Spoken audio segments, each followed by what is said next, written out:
Hi, this is HardRockChick, and we are at the Echoplex in Los Angeles. And I'm going to have you say your name so I'm not a dumb Texan and butcher it. My name is Jørgen Munkeby. I'm with the Norwegian black jazz band Shining. Great. So when I saw the lineup of these 4 bands come out, I was like, holy shit, how am I going to sustain the energy that all of these extreme bands take? How has it been so far on this tour? It's been really good. I do think that it is a night full of energy. All bands are full of energy, but for us it's been great. We've been, most of the times we've been opening, so we get an audience that's like fresh, you know. So it's been really good. The other bands I love the other bands, and they're great guys. So the tour has been fucking perfect. Great. So I've been to Norway before. Oh. And I went to some shows while I was there. This was a few years ago. And I noticed a few differences from those few shows between crowds there and crowds here. Yeah, I can imagine. I would like to hear what you have to say about that to see if it matches what I have to say. I mean, Norwegians it's cold in Norway. So we're kind of like penguins. like this, you know, and that goes for being at a show too. You know, I'm not everybody, but in general, people are more kind of posed in a way. Is that what you're thinking about? Stoic, yeah, that's the word. Stoic. Yeah, so they kind of listen. Or if they get drunk, they're all over the place. You know, so it's either or. There's no in between. That's exactly what I noticed. Yeah. The other thing I noticed was, and of course this was a few years ago, so it may have changed by now, but there wasn't a lot of this all the time, taking pictures with the phones in Norway. There were not, or there were? No, it wasn't. No, are you asking me if it's like that now? Well, is that a difference that you've noticed? Like people taking a lot of pictures with their phones? They do now. Okay. They do now.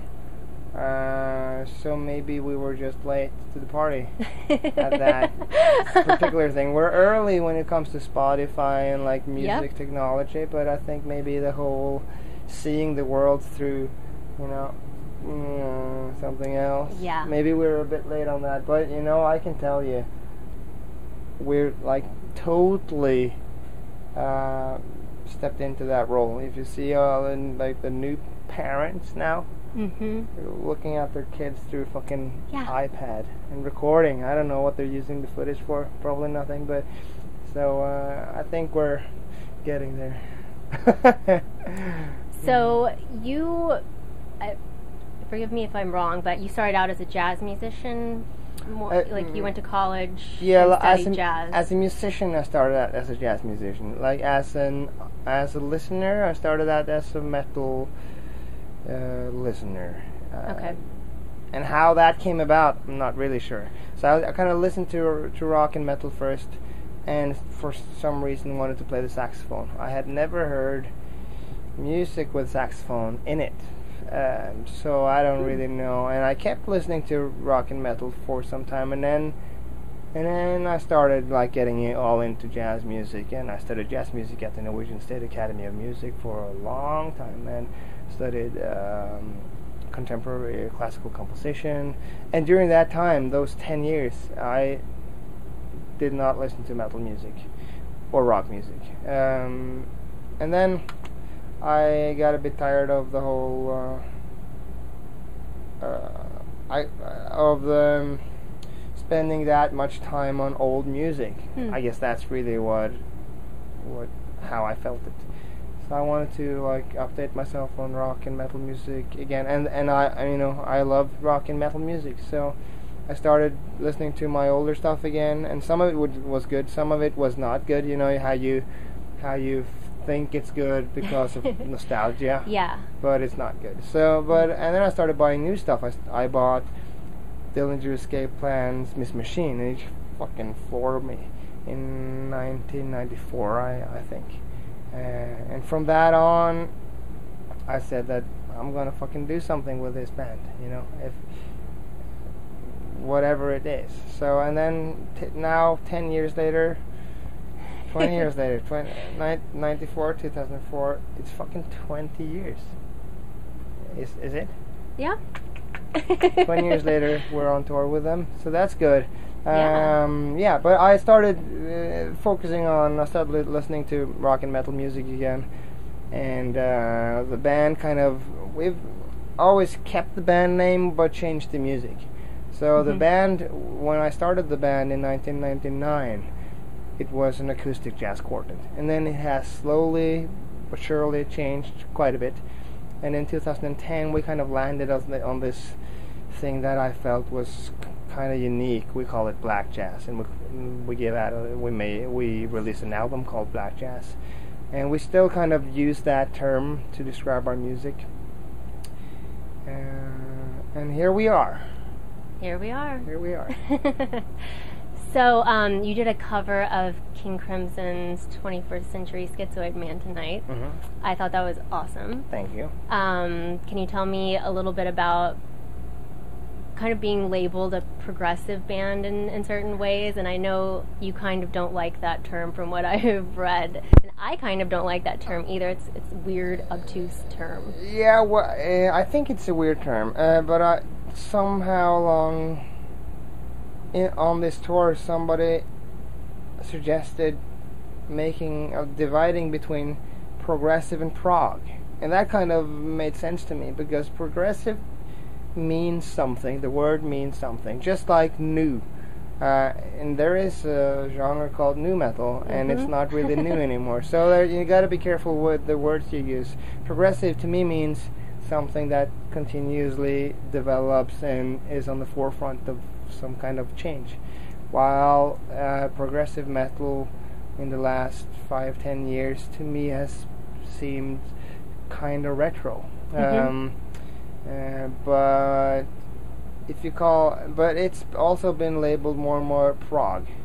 So to me, if we just I will probably start calling that music prog and keep the word progressive as it's supposed to be used. So, but that's just my idea of kind of figuring out that thing. But yeah, people might have used the name progressive for our band, and maybe because of that song, because it kind of belongs to the era of music that a lot of progressive metal prog metal bands love. They kind of love the King Crimson and Rush era. While I personally have not really listened that much to that kind of music, to those bands. I listened to Sepultura, to Pantera, and I probably was a bit young. I did kind of, after a while, look into King Crimson and that kind of stuff just to fill in the holes in my musical history. But it was nothing important to me in my musical education, in a way. But we did the song. That's on our album Black Jazz. And the reason we did that was really not because I was such a huge fan, but we had a guy in the band that's really a huge fan, and we were going to play at the Norwegian radio show at the Norwegian's national broadcast, like the biggest station in Norway, and they had this series of shows where bands came to, and they were going to talk about the band that they liked. You were gonna play a couple of songs from CDs or whatever, and then you were gonna do a cover version of one of the songs. And we kind of thought about all sorts of bands. I don't remember them now, but I just felt that doing King Crimson, that song with King Crimson, was a good idea. So we rehearsed that, and we actually have a video of that first performance in the radio studio with two video cameras, and it's a bit more blues rock than the version that ended up on the album, but it's still still a cool rendition. And we did that on tour while we toured with Enslaved in Europe half a year later, and we had that as the ending song on our shows, and at the end of the tour, like, we got the singer from Enslaved coming on stage to do the show, and then suddenly there was a guitar player, and suddenly in the last show, like, the whole fucking Enslaved was on stage with us. And that was cool, and then after that kind of sparked the idea of doing something with Enslaved, which is a Norwegian kind of... They started out as a black metal band, and they've progressed to something more prog or progressive, you know, different. And so they keep on changing. So we did this 90 minutes collaboration with them. Armageddon concerto. Yeah. We composed kind of like a symphony with them. Like we did, like I composed half, and Ivar from Enslaved composed half. Like with a storyline and like very like conceptual. And that song was part of it. I think it was part of it. I don't fucking remember. But anyway, that sparked the whole idea. And then I wanted to kind of get that song into the Black Jazz album. The Black Jazz album was kind of like a conceptual idea. And I felt that it would put our music in some sort of historical perspective, you know. But we still needed to get it sound-wise into our music. I didn't want the blues rock song there, so we changed out some parts. We took out the Fender Rhodes and added like a super aggressive distorted synth thing instead. Like got it a bit more industrial. And Enslaved Singer is actually singing on that version.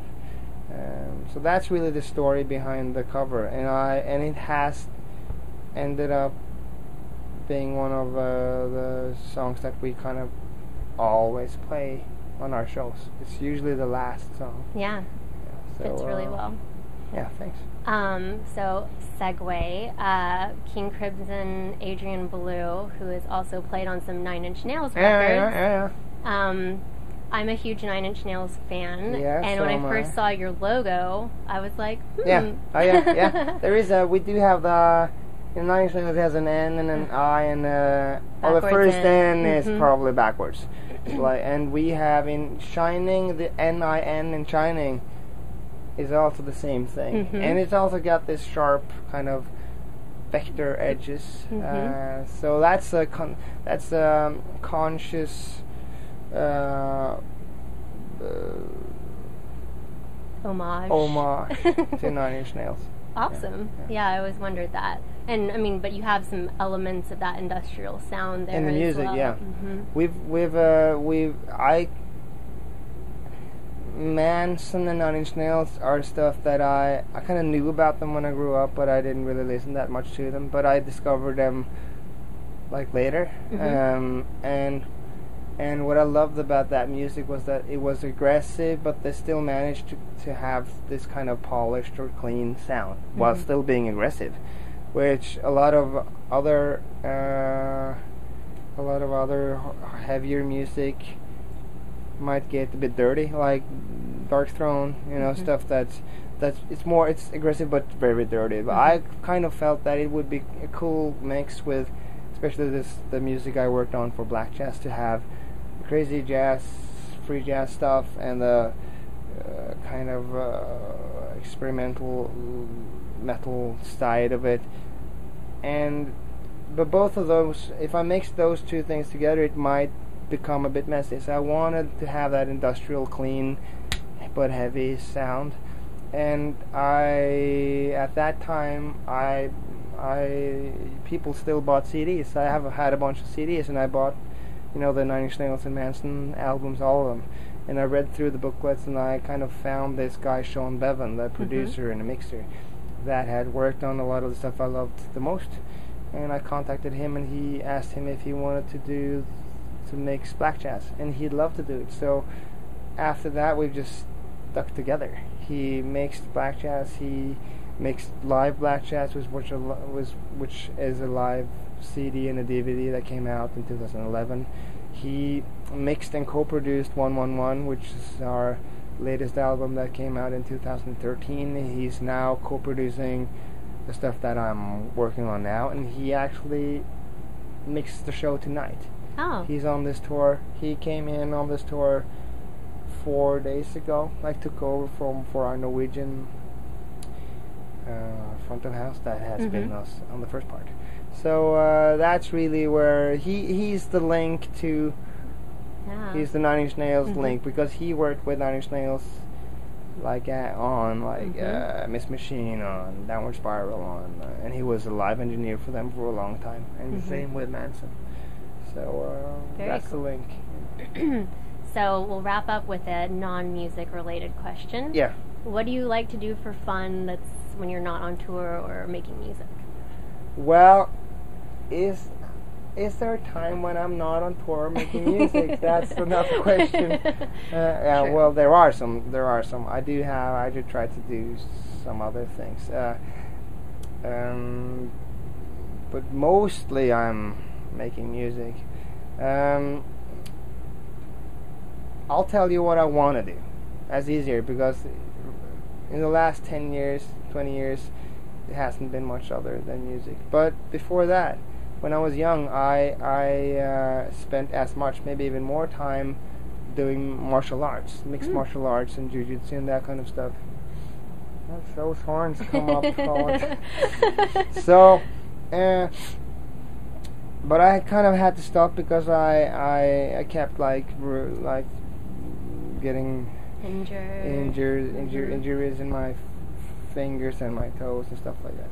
But I feel I really miss that. You know, I kind of feel that there's an element of that in our live shows. There's a lot of action. You know, I almost have enough breath to do the vocals and the saxophone, and it's a bit physical. You know, I mean, the other bands are as physical as us, maybe even more. But compared to your general band, you know, we are physical, and I love that kind of punk physical aspect of the music, not having your guitar up here and, you know, so I like it to be a bit physical, and that reminds me of being in a sparring being in a fight. So, and I've been talking with Ben, like from Dillinger, about this on tour. He's recently started doing martial arts, in particular like Krav Maga and Israeli forces kind of stuff, which I love. So I'm probably gonna take up martial arts again. I hope. I'm not sure if I'm gonna do that, but that's my plan. Sounds good. Yeah. Well, best of luck with that, and thank you so much for taking the time to talk to me. Thank you for coming.